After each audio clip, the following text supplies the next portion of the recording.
नमस्कार दोस्तों, स्वागत है आपका मेरे चैनल गुरु अमृत कहानियाँ पर। शनि भगवान भगवान सूर्य तथा छाया के पुत्र हैं। इनकी दृष्टि में जो क्रूरता है वह इनकी पत्नी के श्राप के कारण है। ब्रह्म पुराण के अनुसार बचपन से ही शनि देव भगवान श्री कृष्ण के भक्त थे। बड़े होने पर इनका विवाह चित्ररथ की कन्या से किया गया। इनकी पत्नी सती साध्वी और परम तेजस्विनी थी। एक बार पुत्र प्राप्ति की इच्छा से वे इनके पास पहुंची, पर शनि भगवान श्री कृष्ण के ध्यान में मग्न थे। इन्हें बाह्य जगत की कोई सुध ही नहीं थी। पत्नी प्रतीक्षा कर थक गई, तब क्रोधित हो उसने उन्हें श्राप दे दिया कि आज से तुम्हें जिसे देखोगे वह नष्ट हो जाएगा। ध्यान टूटने पर जब शनिदेव ने उन्हें मनाया और समझाया तो पत्नी को अपनी भूल पर पश्चाताप हुआ, किंतु शाप के प्रतिकार की शक्ति उनमें ना थी। तभी से शनिदेव अपना सिर नीचा करके रहने लगे, क्योंकि वे नहीं चाहते थे कि उनके द्वारा किसी का भी अनिष्ट हो। ज्योतिष शास्त्र के अनुसार यह यदि रोहिणी सकट भेदन कर दे तो पृथ्वी पर 12 वर्ष का अकाल पड़ जाए और प्राणियों का बचना मुश्किल हो जाए। कहते हैं यह योग राजा दशरथ के समय में आने वाला था। जब ज्योतिषियों ने राजा को इस बारे में बताया तो प्रजा को बचाने के लिए दशरथ नक्षत्र मंडल में पहुंच गए। वहां जाकर पहले उन्होंने शनिदेव को प्रणाम किया, फिर पृथ्वीवासियों की भलाई के लिए क्षत्रिय धर्म के अनुसार युद्ध का आह्वान किया। शनिदेव उनकी कर्तव्य निष्ठता से परम प्रसन्न हुए और वर मांगने को कहा। राजा दशरथ ने वर मांगा कि जब तक सूर्य नक्षत्र आदि विद्यमान है तब तक आप शतक भेदन ना करें। शनि देव ने उन्हें यह वर देकर संतुष्ट कर दिया। शनि के अधिदेवता प्रजापति ब्रह्मा और प्रत्यधि देवता यम हैं। अब सुनिए शनि भगवान की कथा। शनि भगवान की यह कथा सुनने से जीवन के सारे कष्ट मिट जाते हैं और जीवन में लगे हुए साढ़े साती भी दूर हो जाती है। एक समय समस्त प्राणियों का हित चाहने वाले मुनियों ने नैमिषारण्य वन में एक सभा की। उस समय व्यास जी के शिष्य सुत जी शिष्यों के साथ श्री हरि का स्मरण करते हुए वहां पर आए। समस्त शास्त्रों के ज्ञाता सुत जी को आया देखकर महातेजस्वी सोनकादि मुनि उठकर खड़े हो गए और सुत जी को नमस्कार किया। मुनियों द्वारा दिए गए आसन पर सुत जी बैठ गए। सुत जी ने शौनक आदि मुनियों से विनय पूर्वक पूछा, हे मुनि, इस काल में हरि भक्ति किस प्रकार से होगी? सभी प्राणी पाप करने में तत्पर होंगे, मनुष्यों की आयु कम होगी, यह कष्ट धन रहित और अनेकों पीड़ा युक्त मनुष्य होंगे। हे मुनि, कोई ऐसा व्रत बताएं जिसके करने से शनिदेव के द्वारा प्रदत्त कष्ट मनुष्य को न भोगने पड़े, जिस व्रत के करने से शनिदेव प्रसन्न हो, क्योंकि हे मुनि, शनि की ग्रह में बहुत ही घोर कष्ट उठाने पड़ते हैं, उनको सुनने की हमारी इच्छा है। सुत जी बोले, हे मुनि श्रेष्ठ, तुम धन्य हो। मैं आपसे उत्तम व्रत को कहता हूँ, ध्यान लगाकर सुनो, जिसके करने से भगवान शंकर प्रसन्न होते हैं और शनिदेव सभी कभी भी कष्ट नहीं देते। सुत जी बोले, युधिष्ठिर आदि पांडव वनवास में अनेकों कष्ट भोग रहे थे। उस समय उनके प्रिय सखा श्री कृष्ण उनके पास पहुंचे। युधिष्ठिर ने श्री कृष्ण को आया देखकर उनका बहुत ही आदर किया और सुंदर आसन पर बैठाया। श्री कृष्ण बोले, हे युधिष्ठिर, कुशल पूर्वक तो हो? युधिष्ठिर बोले, भगवान आपकी कृपा है, शनि ग्रह बहुत कष्ट देता है, अतः ऐसा कोई व्रत बताएं जिससे इस कष्ट से छुटकारा मिले। श्री कृष्ण बोले, राजन, आपने बहुत ही सुंदर बात पूछी है। मनुष्य भक्ति और श्रद्धा युक्त होकर शनिवार के दिन भगवान शंकर का व्रत करते हैं तो उन्हें शनिवार की ग्रह दशा में कोई कष्ट नहीं होता है, उनके लिए निर्धनता नहीं सताती है तथा इस लोक में अनेकों प्रकार के सुखों को भोग कर अंत में शिवलोक की प्राप्ति होती है। पूर्व काल में इस पृथ्वी पर एक राजा राज्य करता था। उसने अपने शत्रुओं को अपने वश में कर लिया था। देव की गति से राजा और राजकुमार पर शनि की दशा आई। राजा को धर्म के बैरियों ने समाप्त कर दिया और धर्मगुप्त राजकुमार के लिए कोई सहारा नहीं रहा। राजगुरु को बैरियों ने मार दिया। राजगुरु की विधवा ब्राह्मणी रह गई तथा उसका लड़का सूचिव्रत रह गया। मुनि ने राजकुमार को अपने साथ ले लिया और नगर को छोड़कर चल दी। गरीब ब्राह्मणी दोनों कुमारों को बहुत कठिनाई से निर्वाह कर पाती थी।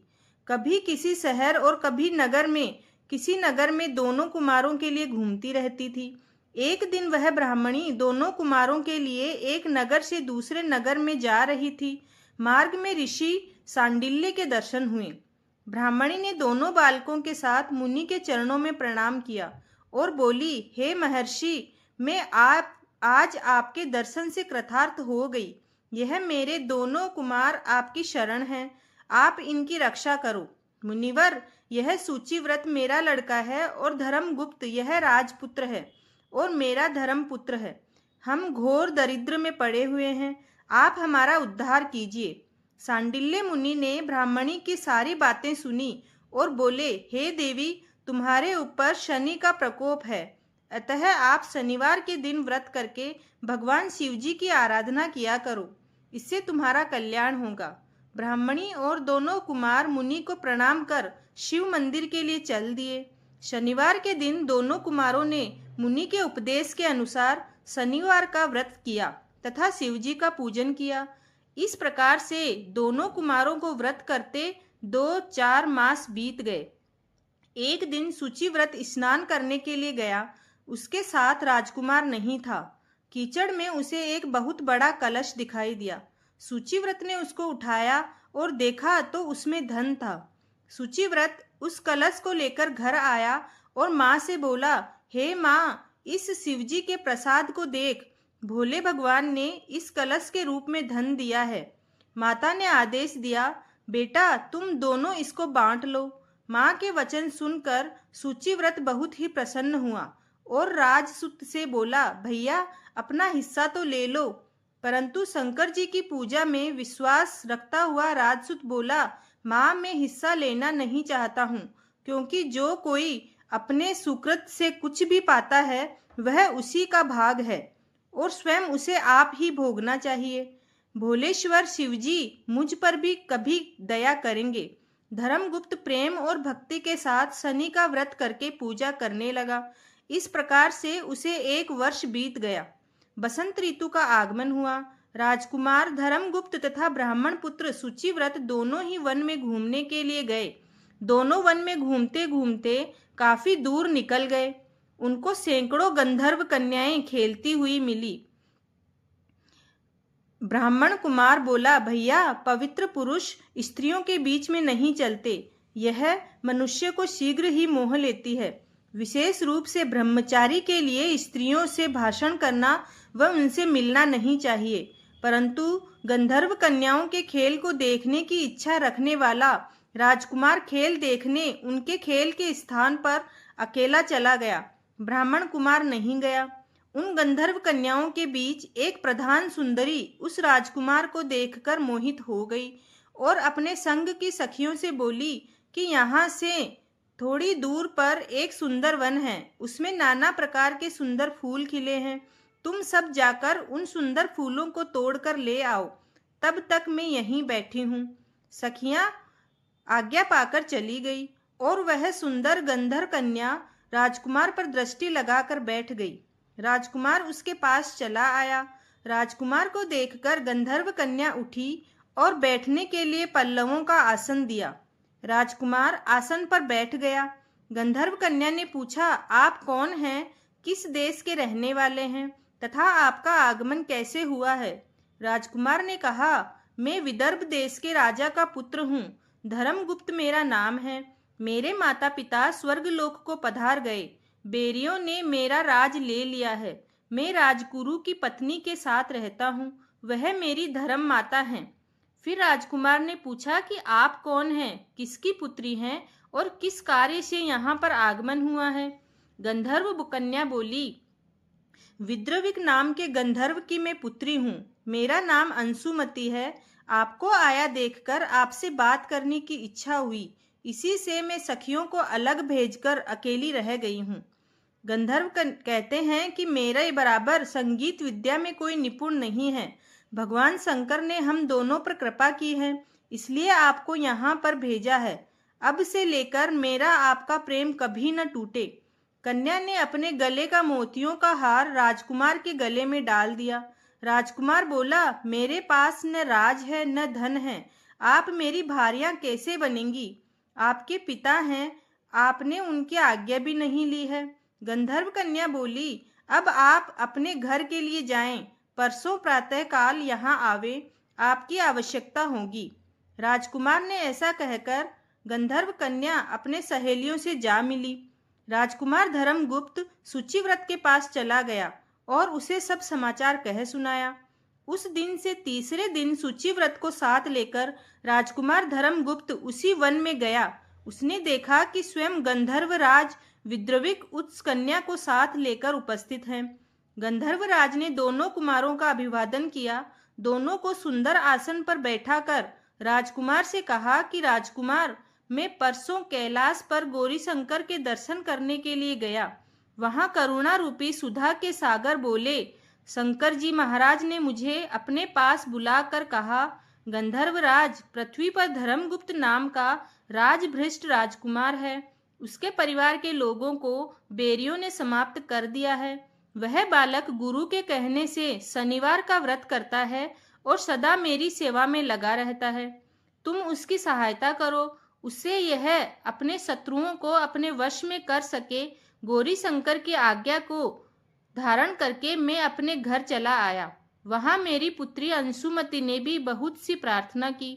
शिव शंकर की आज्ञा तथा अंशुमन के मन की बात जानकर इसलिए मैं इस वन में आया हूँ।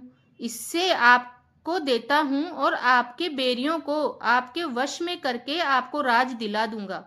ऐसा कहकर गंधर्वराज ने अपनी कन्या का विवाह राजकुमार के साथ कर दिया और राजकुमार की सहायता के लिए गंधर्वों की चतुरंगिनी सेना को धर्मगुप्त के बेरियों से लड़ने के लिए भेज दिया।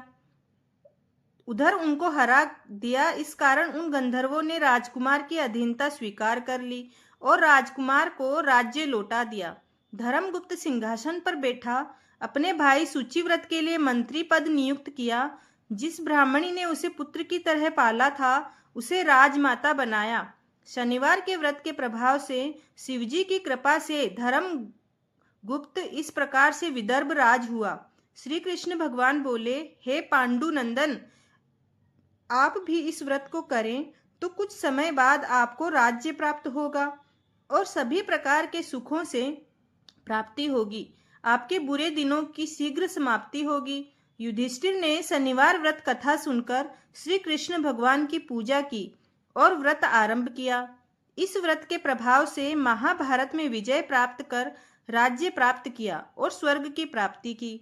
भक्तों, इस प्रकार शनिवार के दिन भगवान शंकर का व्रत करने से शनि भगवान की कुदृष्टि नहीं लगती है और शनि ग्रह आपके ऊपर हावी नहीं होता है। तथा विधि भी बतलाए। भगवान श्री कृष्ण बोले, राजन, शनिवार के दिन, विशेषकर श्रावण मास में शनिवार के दिन लोहे से बनी हुई शनि की प्रतिमा को पंचामृत से स्नान कराकर अनेक प्रकार के गंध, पुष्प, धूप, फल, उत्तम प्रकार के नैवेद्य आदि से पूजन करें। शनि के 10 नामों का उच्चारण करें। तिल, जौ, उड़द, गुड़, लोहा, नीले वस्त्र का दान करें। फिर भगवान शंकर का विधि पूर्वक पूजन करें। आरती कर प्रार्थना करें, हे भोलेनाथ, मैं आपकी शरण में हूँ, आप मेरे ऊपर कृपा करें, मेरी रक्षा करें। हे युधिष्ठिर, पहले शनिवार को उड़द का भात, दूसरे को केवल खीर, तीसरे को खजला, चौथे को पूरियों का भोग लगावें। व्रत की समाप्ति पर यथाशक्ति ब्राह्मण भोजन कराएं। इस प्रकार करने से सब प्रकार के अनिष्ट, कष्ट आदि व्याधियां सर्वथा नाश हो जाती है। राहु, केतु, शनि दोष दूर होते हैं।